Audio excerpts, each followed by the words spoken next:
This is something I'll be teaching my kids, right? When you're running away from the cops, right, you know, normal one, skinny one, just straight line, fast as you can. Get ready to do a little sidestep. Some of them can be shifty when they go in for the tackle. When there's a fat cop around, though, they're not even going to give chase. They're going straight to plan B, sitting on the hip there, just pointing in the general direction of noise and kablam. See what happens, sort that out with some paperwork later on. So when there's a fat cop around, kids, just be prepared to do some zigzag running. You're going to look like a silly Billy. But it's better to be a silly Billy and alive than one of those corpses about whom people say there lies a man who never compromised his dignity around obese law enforcement. So I'm not used to being flirted with, right? And Aussie women, they're very direct with their flirting. I couldn't handle it, right? And I love my girlfriend. I wasn't going to do anything stupid. So I came up with a wee plan, right? Anytime an Aussie woman started flirting with me, I would just nip it right in the bud by pretending to be South African. Now, I like South African people, man, they're good people, but you've got to admit, that's an unshaggable accent. It's too percussive and angry, it's scary, you know? Like, you imagine she asked me for directions, like, excuse me, do you know the way to Darling Harbour? I'm just like, yeah, no problem, I can take you there myself, Why are you running away? I'm trying to help you. Come on, take me back to your place. Maybe I could shoot you through the bathroom door. I'll just let that one digest. I was one friend, I was like, hey, what should I do to get me and my chick sex back on track? He goes, role play. And I was like, nah, that's stupid. And I could tell by his reaction to that he was super into role play. I was like, nah, it's dumb. He was like, oh yeah, big guy, you take yourself so seriously? You're so fucking cool, you can't do a little role play? And that's not the issue at all. Take myself too seriously? I think you gotta take yourself pretty seriously to commit to a fuck character. I don't take myself seriously at all, that's why I can't do it. You want me to not laugh? Well, I got on a necktie and a horsetail butt plug and Professor Clippity Clop says, do your naughty girl homework. I don't know. Let's just fuck or break up. I hate this. Korean? 안녕하세요. Oh yeah, that's all I know. That's all I know. That's all I know. Sir, you Korean too? Oh wait, you're Korean? Shut up. Oh, you're black and Korean.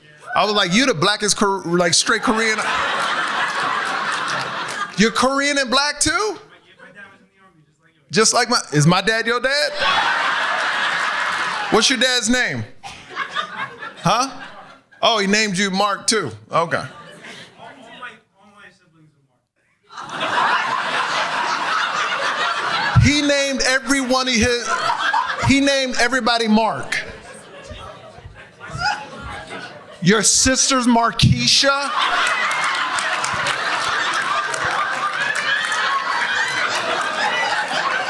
He must have a huge man or something.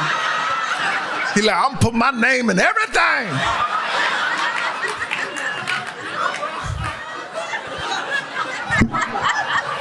Everybody's Mark. So all your brothers are Mark? Markavius? Mark Anthony? Mark? You are Mark Anthony. Oh my gosh. I thought for a second and he just said, vibes. I believe in vibes. I was like, this is why you're not allowed to see your kid, Trevor, you know, because you never recovered from the acid trip, you know.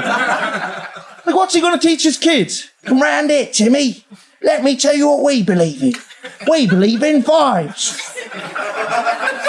What's our vibes, Daddy?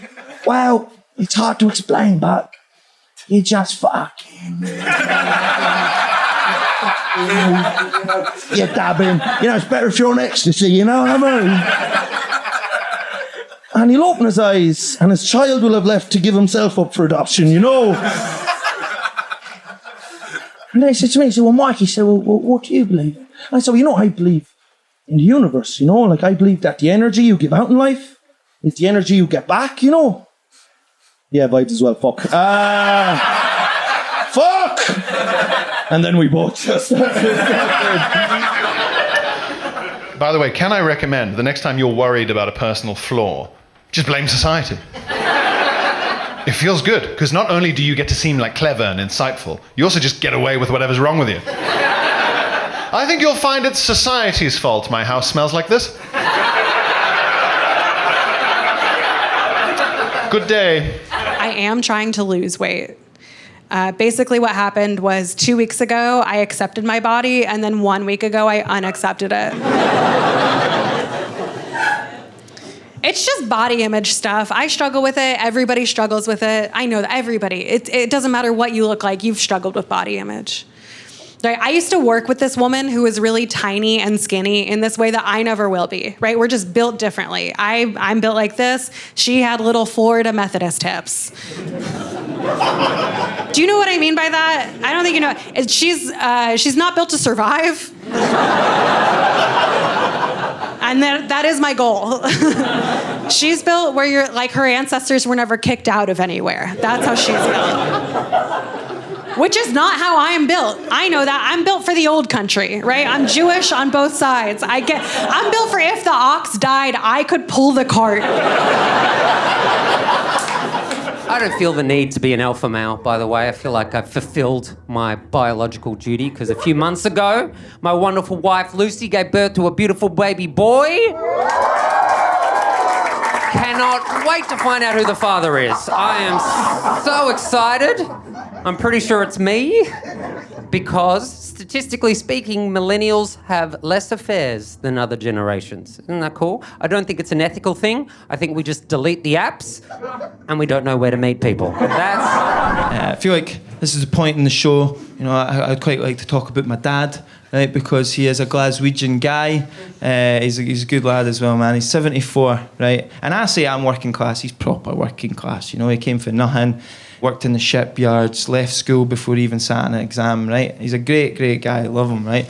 But because, you know, he's 74, Glaswegian, extremely working class, he's got some opinions.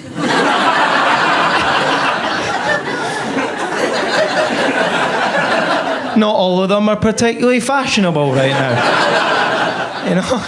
But doesn't mean he's an evil guy, right? And no one in here better be judging him, because I tell you right now, I guarantee every single family, we've all got that person. Usually an uncle you tuck away at functions. You know? And that doesn't mean they're evil people. It doesn't mean they've got a bad heart or that, you know? It just means, generally, I didn't introduce them to my black mates.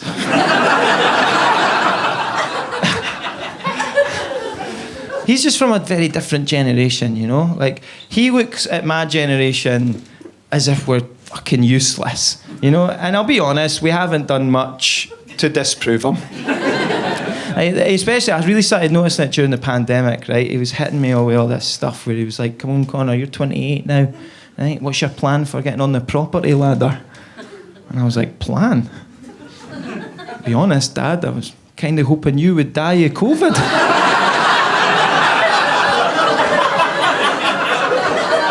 I really had all my financial eggs in that basket. I thought it was a given, you know? Mid-70s, ex-chain smoker. I was like, this has got to eat easy. Every day I went round to visit him during the pandemic. I've never visited him every day in his life. Sometimes I'll go straight for an illegal rave right to his. Start licking door handles and that. Come on, let's free up some housing. Every time I went round, he looked better. I was like, what's happening, Benjamin Button?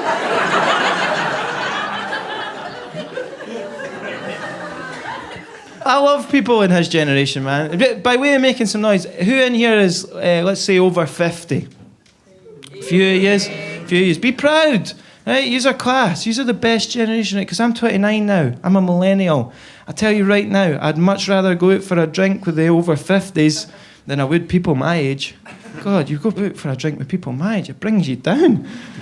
Like, all right, mate, how have you been? Long time no see. It's like, oh my God, I'm so glad you asked.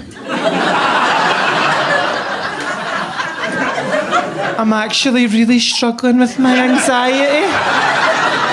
Oh, for fuck's sake. Only came out for a pint. You didn't get any of that shite when you go out with the over 50s. None of yous are worried about your mental health. No, yous are worried about your health. I didn't care that I've been hiding depression from my own family for 30 years. It's just my knee.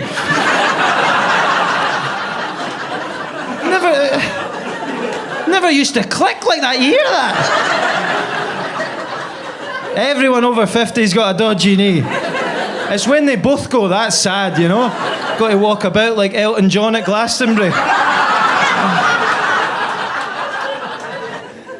Tell you though, the generation that I feel like actually a bit sorry for because of the last few years and stuff is the generation after mine, right? They're called Gen Z. Do we have any Gen Zs in? Nice! With the confidence of someone who thought there was going to be way more. Can I ask how old you are? 21. 21, nice one. Did you mean to come to the gig or are you chasing a Pokemon on your phone?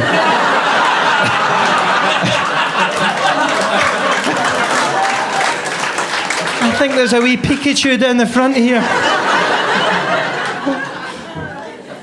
You know, but even younger than that, you know, if you're like a teenager now, if you're like 17, 18 right now, how the hell are you supposed to be optimistic about the world? You know, you're looking at it and you're like, oh my God, the planet's dying. World War III's kicking off. The government's collapsing in front of us. What are we going to do? Let's just do a wee TikTok dance. Come on. Come on.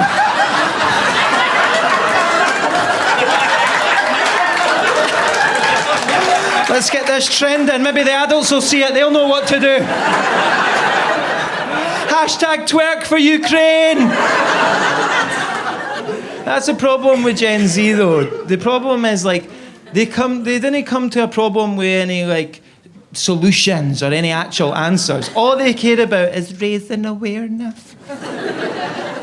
We're making this TikTok to raise awareness because the planet is sad.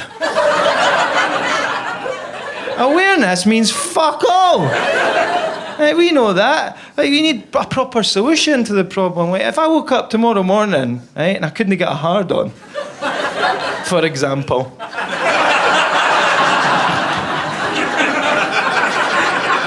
Just off the top of my head. I wouldn't go stand at a bus stop with my willy in my hand, like, sorry, lads, just trying to raise a wee bit of awareness here. Like, go to the doctor, you creep. I tried, I'm not allowed back there anymore. It's crazy, man. I feel genuinely sorry, though, man. If you're a teenager right now, you're fucked. Because any time a teenager does, like, speak up and they're like, I want to be the change in the world. You know, the rest of us have made it perfectly clear that we couldn't give a fuck. If you don't believe me, just look at how the world reacted to Greta Thunberg. Right? One day, this 15-year-old Swedish girl came on TV and she just went, maybe we shouldn't put the plastic bags on the dolphins' faces.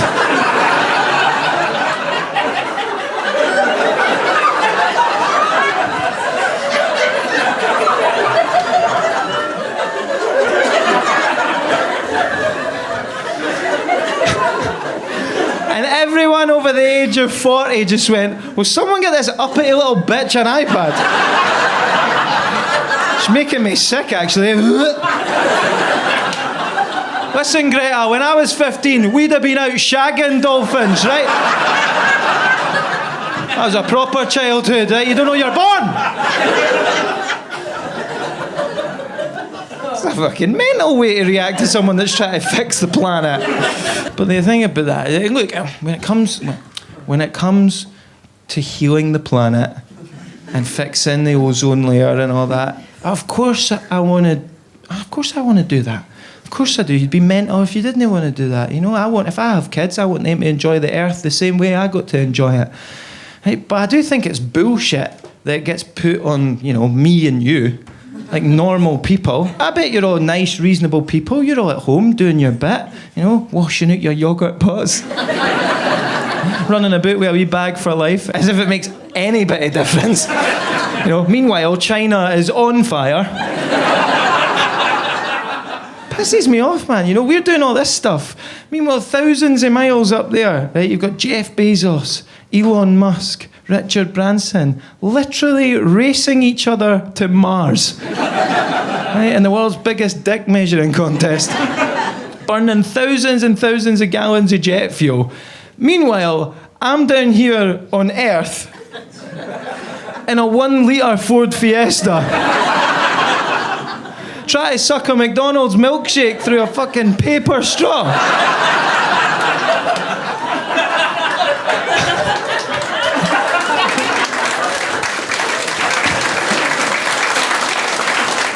How the fuck is that fair?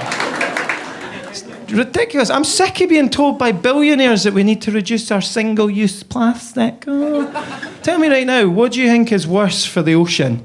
Me chucking away a straw, or them going down there on a single-use submarine?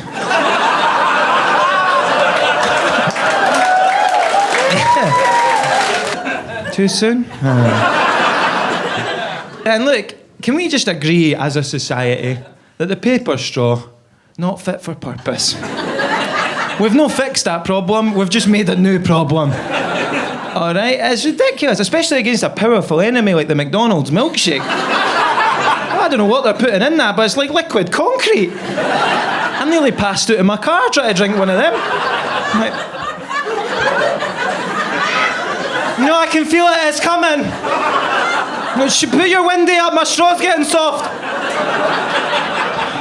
Just need more blood in my legs, I can do this. We got Koreans here? Whoa, whoa, whoa, whoa, whoa.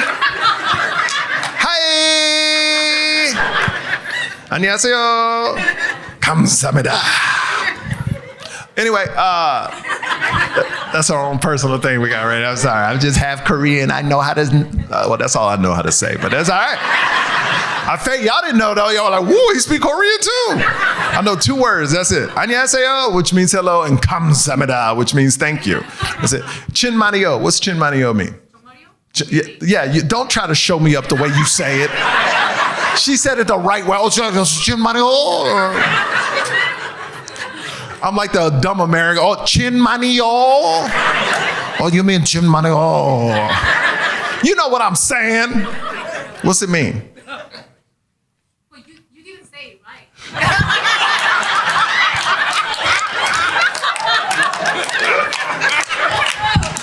It's a true.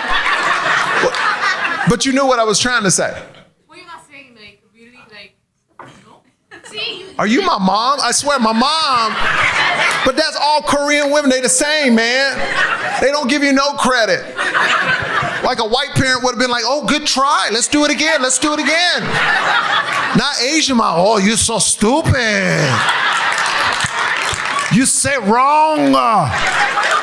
I don't know what 친만이요 mean. You 친만이 stupid. They rough, man. They're like gangster. Like my mom's like this woman, that's my mom. And then when you're like, they love it. They say what's on their mind. And that's what I love about my mom too. She don't care about your feelings. This woman does not care about my feelings up here. Even though, like, they wouldn't have known the difference if you just would have, you could have said anything. No, you wrong. You wrong. You're so wrong. Say what? What's the translation? Translation? Yeah. Huh? Oh, she never told us. I don't know.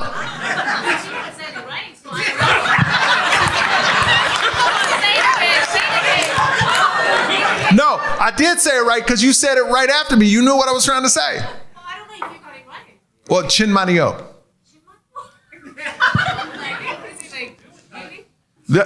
Really? Really? That means really. Oh, that means really. Oh.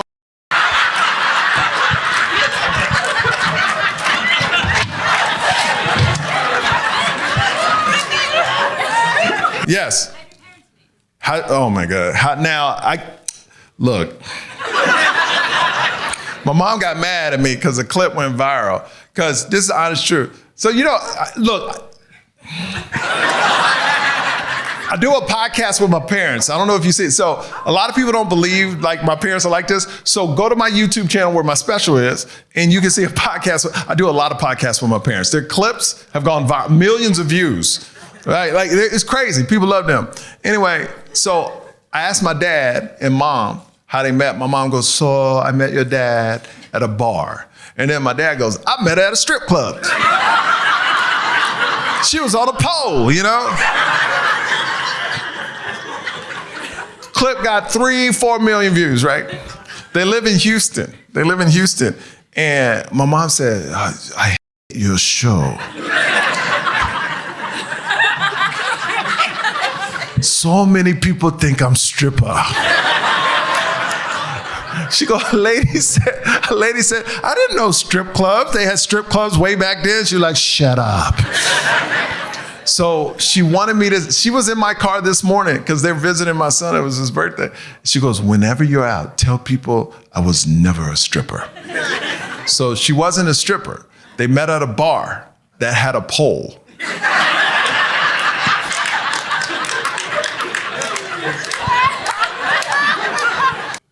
My mom's last name? Like my last name? Oh, that's your last name. What? No, Yo, okay, people get confused. My middle name is Yo. Because my mom, that's her name is Kamoki Yo. These Koreans are with me, man. You're trying to, you laughing at me again. Kamoki Yo. Yeah, but it's like 2 syllables, not 3 syllables. It's 2 syllables, not 3 syllables. You say it. Gumok. Yeah. Gumokyo.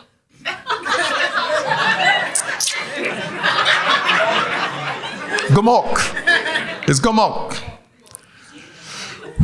Can we kick her out of the show, please? She been on my ass the whole time. This is great. It's a true.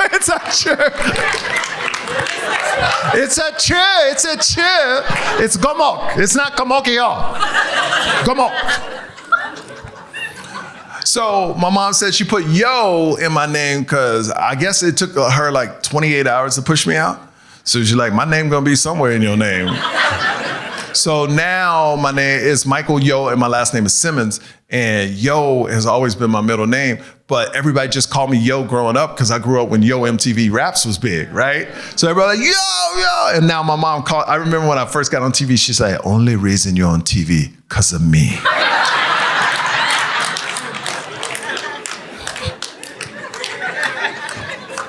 But also, like she said, it's Kamok, but all the family members call my mom, it's spelled K-U-M, So everybody calls my mom Cum. That's what she's known as, Cum. Like when people meet her, they be like, hey, what's up, Cum? And I was so embarrassed as a kid. Like I would tell people my mom's name was Kim. And I remember I told my principal, because parents got to meet the principal and stuff. And he was like, Kim, how are you? And she goes, oh, who Kim? Me Cum. Well, one thing they have done quite well, right, nerds, is that they started making podcasts. But people said to me, you should listen to podcasts. And podcasts to me are just really unhygienic former encouragement award recipients in pairs, delivering an unsolicited frame-by-frame analysis of a fucking movie made specifically for children. Every week, forever.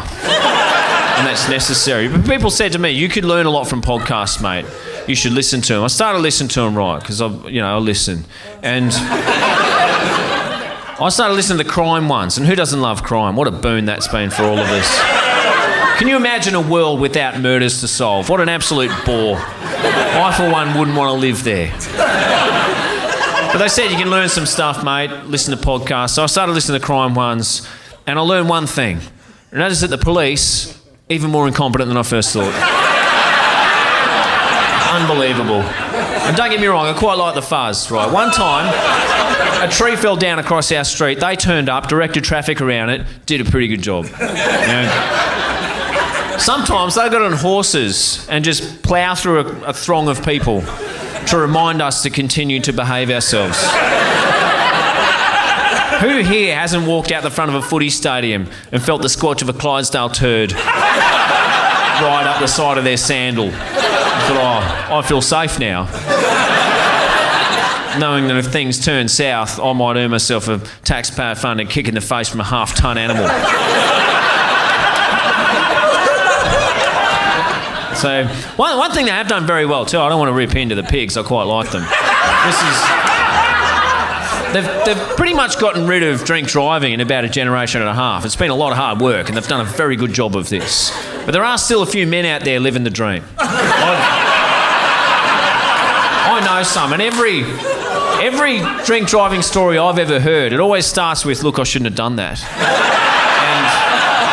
And it ends with, man, if only I'd done this one little thing differently, the bastards wouldn't have caught me. I should have just stuck to the back streets like I usually do. I pulled out on the main road. The bacon was set up right there, the pricks. What are they doing anyway? Why aren't they out there catching the real crooks? Instead of hassling a good bloke like me, just going about his business, committing a crime. And all of these blokes, they've got a theory on how to sober up in a hurry. Everyone's got one of these. They're all bullshit. None of them work. I've got to tell you. It's all like, oh, you know what you should do, mate? You should have a 5-minute nap, a 10-minute shower, bloody run around the car 4 times. Bloody drink 7 litres of water, get a punch in the face from your best mate in between each litre. Yeah. Do 12 push-ups. But it's bullshit. None of them work. In my experience, the only thing that will sober you up in a very big hurry is to just run over someone on your way home from the pub. Yeah. Oh. If you're not awake after that, you may never be. So the other thing I quite like about the cops, right, is their complete lack of shame and embarrassment in asking for help to solve a crime from the very same public who pay their fucking wages. And on a personal level, I don't mind this. I can't tell you how many times a squad car full of the filth had turned up at my work and said, what is that, mate? Is that 4 pallets of bricks that you've got to carry up 10 flights of stairs? No problem. Get out, fellas. Let's muck in and help this guy out. And at the end of the day, I say, thanks, lads. That was really nice of you. In return, I'll just keep my ear to the ground around the neighbourhood and give you a tingle if something pops up. This is what happened to me in terms of the cops, right? I was embroiled in a street brawl, and it was a big one. It was one of those ones where later on, onlookers get referred to as witnesses. It was huge. The street got shut off, made the news, everything. It was a massive fight. There was heaps of fights breaking out, spot fights all over. The particular localised melee I was involved in ended up, there's like 2-on-2s, few 1-on-1 fights. The one I was in, it ended up being 1 versus 6.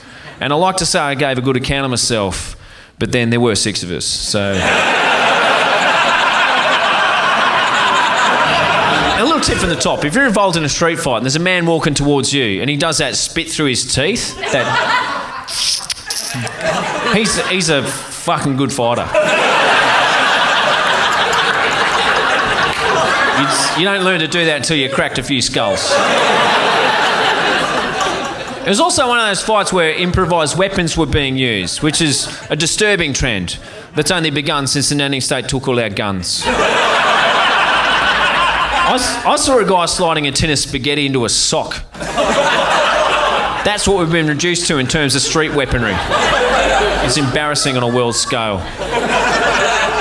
Anyway, the fight kicked off. It was a massive fight. And the boys in blue turned up. 4 of them at first, heaps later on. But the first 4 who rolled up, they're all walking abreast along the footpath towards the fight.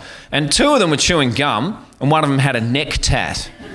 They look like a modern-day slips cordon that I'm supposed to respect. And the 4th one, he was fat.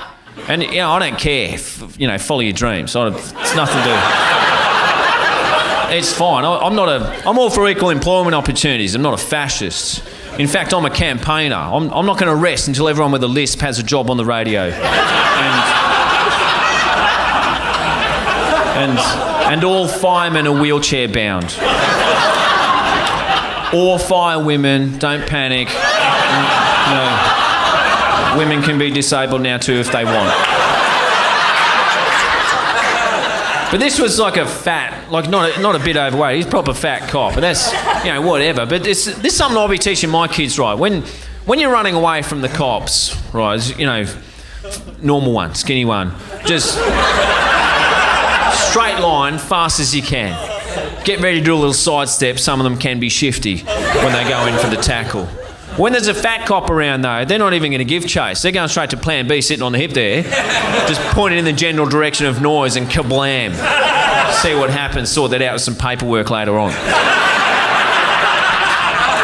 So when there's a fat cop around, kids, just be prepared to do some zigzag running. You're going to look like a silly Billy.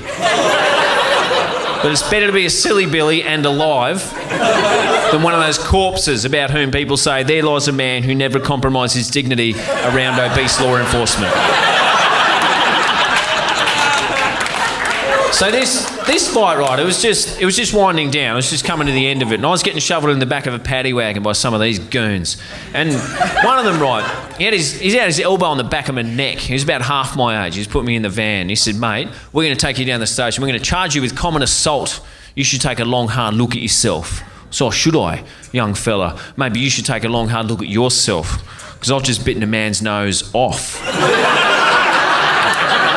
And then I punched him out of his shoes. And you've got the audacity to call that common.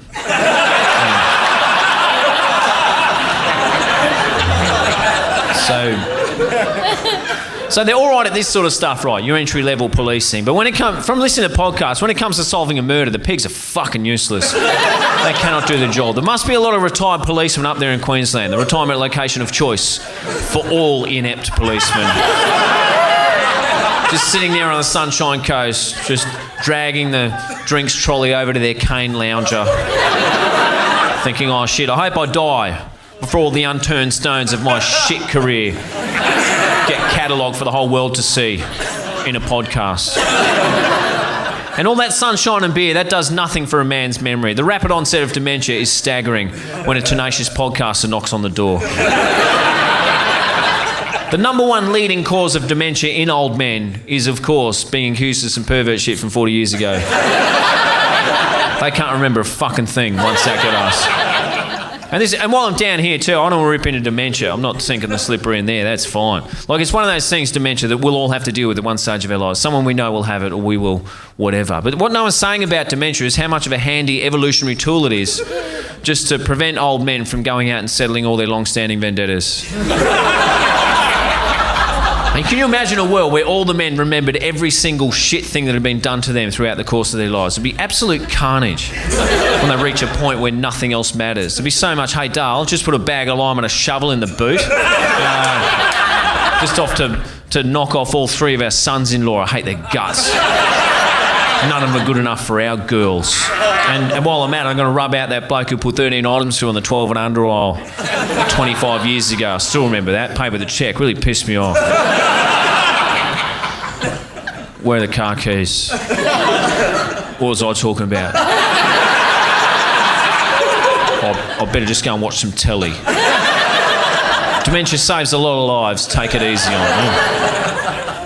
So when I'm listening to podcasts, right, okay, it gets to a point where the crime ones, they'll say, oh, the family, they were desperate after a year. They didn't know what else to do, so they turned to a psychic for help. And I listen to that and think, what?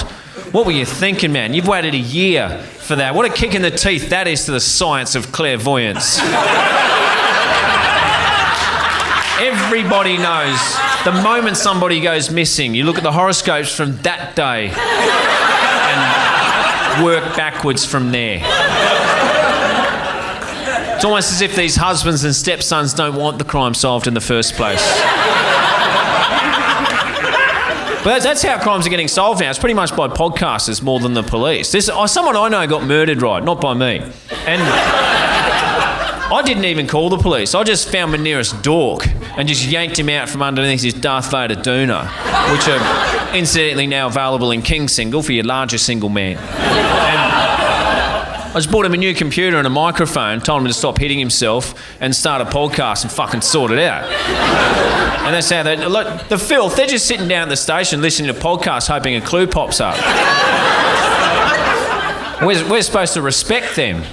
Thank you for being out tonight during a cost of living crisis. I'm so grateful you're here, but let's be honest, you buying a ticket, a little fiscally irresponsible. You could have bought food. You could have bought a big bag of cheese for the same price. or a little bag of ketamine. You had options, but you chose me. I'm very grateful. We have a cost of living crisis, and if you ask anyone over 70, they'll tell you it's because no one wants to work anymore. That's the problem. That's the problem with your generation. No one wants to work anymore. Back in my day, I'd work every day for a year, and you know what they paid me? $1. And I took that $1 and I bought a house and I bought an investment property and I put the other 87 cents in the bank. But no one wants to... Yeah, we don't want to work anymore because we don't get the same reward. That's why we choose lifestyle jobs like comedy and entertainment and OnlyFans. Just lifestyle. Now, does anyone not know OnlyFans? Okay, some guys pretending they don't know OnlyFans. All right. OnlyFans is the adult entertainment industry, but work from home. It's a good system, right? I'm very sex worker positive. I think it's a good system because these people get to choose their hours. They get to do it in the comfort of their own home with whoever they want, with whatever vegetables they have lying around. That's a good system. But 20 years ago, if you wanted to be in the porn industry, you'd have to go to Los Angeles and meet some pimp with a handlebar mustache, go to some dodgy house where there's 20 guys all oiled up and riddled with chlamydia, and you'd have to have sex with them all at once, right? But our generation, we don't do that. And you know why? Because no one wants to work anymore. That's the problem. With your generation, I used to do all the men for $1.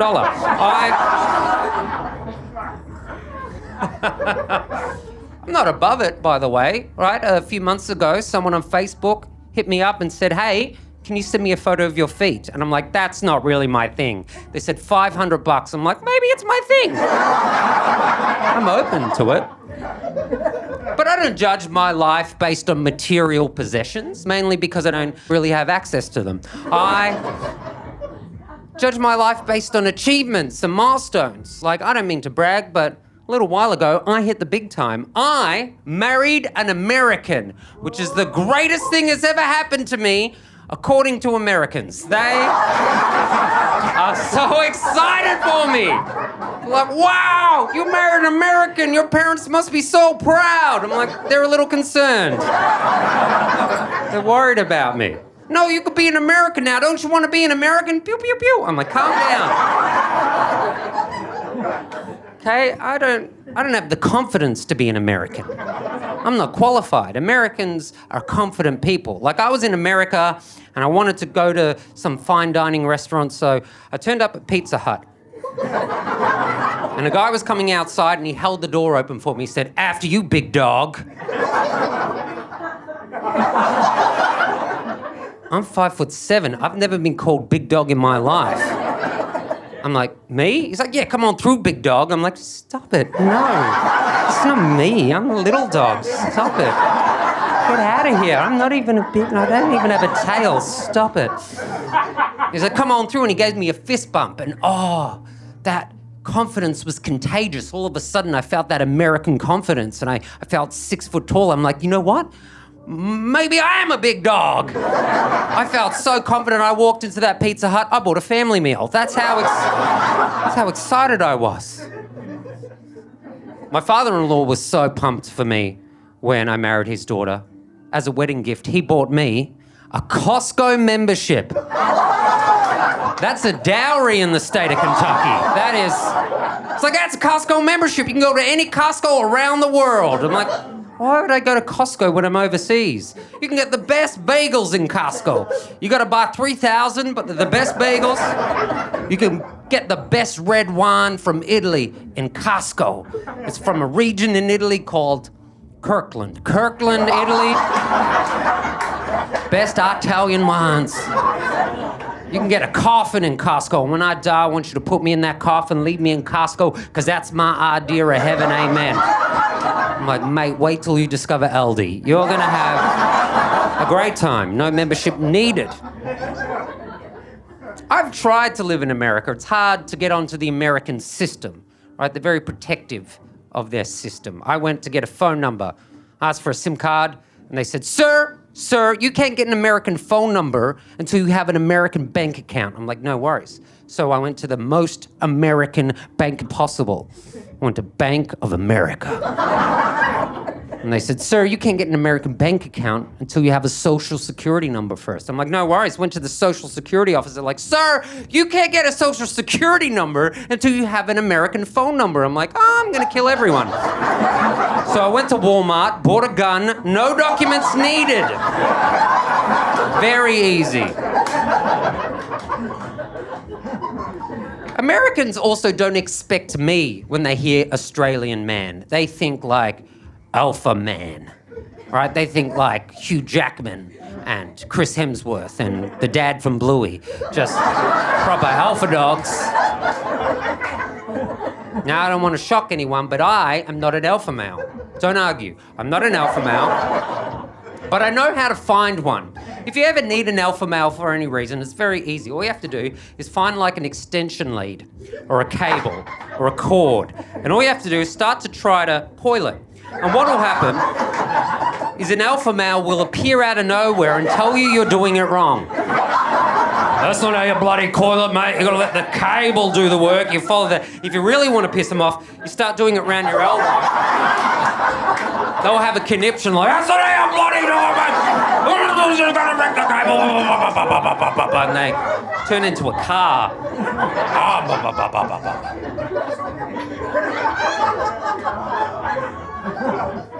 I don't feel the need to be an alpha male, by the way. I feel like I've fulfilled my biological duty because a few months ago, my wonderful wife Lucy gave birth to a beautiful baby boy. Cannot wait to find out who the father is. I am so excited.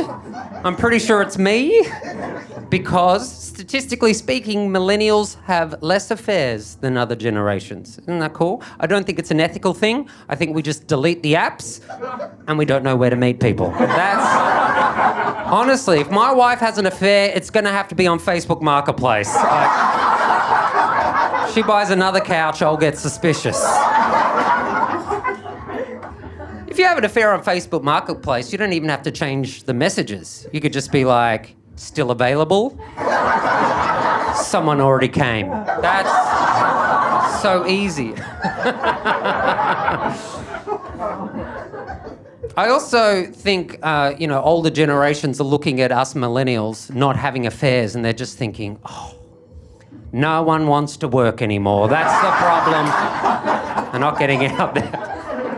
The other reason that my wife and I don't have affairs, I think, is because we're dorks and no one really hits on us. Like a big night out for us is staying at home, playing Uno. And a really big night is we play Uno Flip. Oh, have you heard of Uno Flip? It's Uno on one side of the cards, then you flip them, completely different game of Uno on the back. And you just spend the whole night flipping back and forth. Damn. That's the closest thing to swinging we'll ever get. That is the speed we're at. Here's an example of my wife and I being dorks. We were on our honeymoon in Greece. We went down to the beach and Lucy put on a adorable bikini and went for a swim. I stayed on the shore to protect my sandcastles. And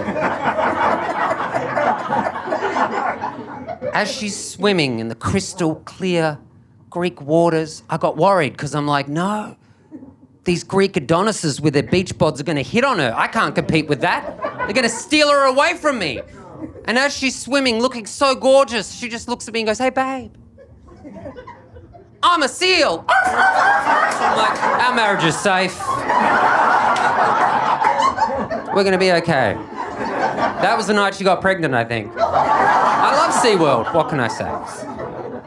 Because when I was in high school, my parents sat me down and they said, hey, we know you're going to start dating soon, and we just want to let you know that whoever you're into, whether you're into boys or girls or anyone in between, it doesn't matter to us. As long as they're Jewish.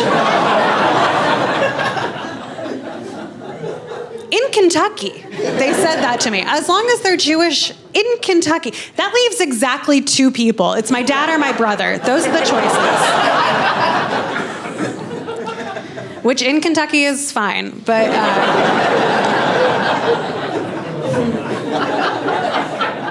they're not my type. They're my blood type. They're my type. I was like the only Jew of my friend group. And I think this goes for anybody who grows up the only one of anything in any group, is you get people saying weird things to you, and then you just got to absorb it. When I was in school, I wore a Jewish star necklace, a little Star of David. And I remember one day, this girl in my class saw it, and she said, "Does that mean that you're Jewish?" And I said, "Yes." And then she said, "A real live Jew?"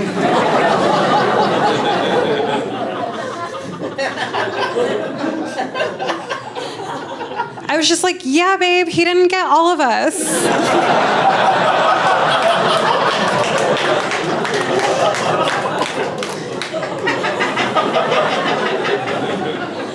But I couldn't even be mad at her because I was truly the first Jewish person she had ever seen. That's why she said that. She could not believe it. It wasn't said with hate or malice, so I couldn't be mad. She said it with awe, like she had just gotten so lucky that she said it as if she was like, okay, yeah, I guess I only have 2 wishes left. So,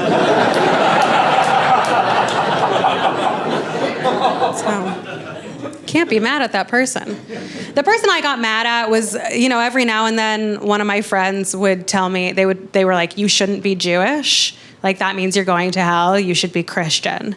And I tried to play along. I wanted to be accepted. So I said, okay, what do I have to do to be Christian? And they were like, okay, whenever you're about to do something, just ask yourself, like, what would Jesus do? And I was like, he'd be Jewish.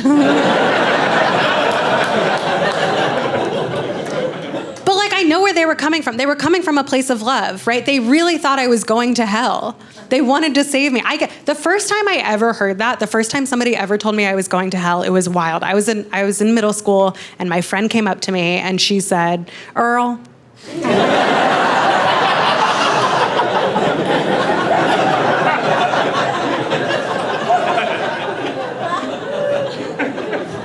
Do you guys remember from before? She said, "I'm so sorry to tell you this, but we learned in Sunday school that because you're a Jewish,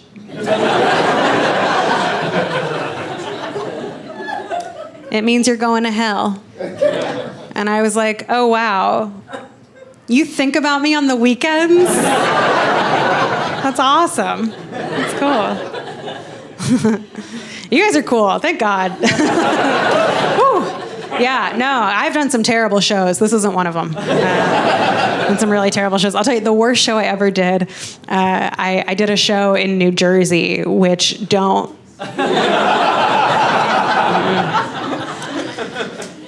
And at the show, it wasn't going great, and then this woman started heckling me, and she and I got into a big back and forth.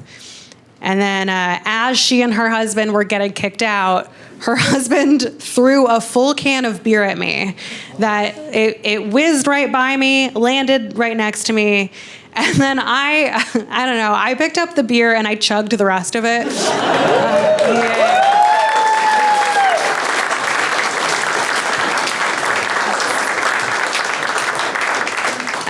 I posted a video of that. And that video went pretty viral. It changed my life, honestly. Like, it went, like, actually, I fly Delta now. Like, that's how much it changed my life.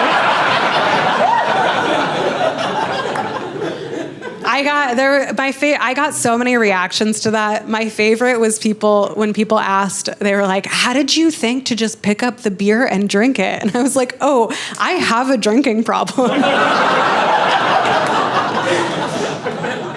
I saw a free drink and I took it. I went to college in New Orleans. Okay, this woman, she was heckling me because she figured out from one of my jokes that I voted for Joe Biden. And we're not going to get too into politics because I don't think that's what we're here for, but I do want to say that it genuinely sucks to have taken a beer can for Joe Biden.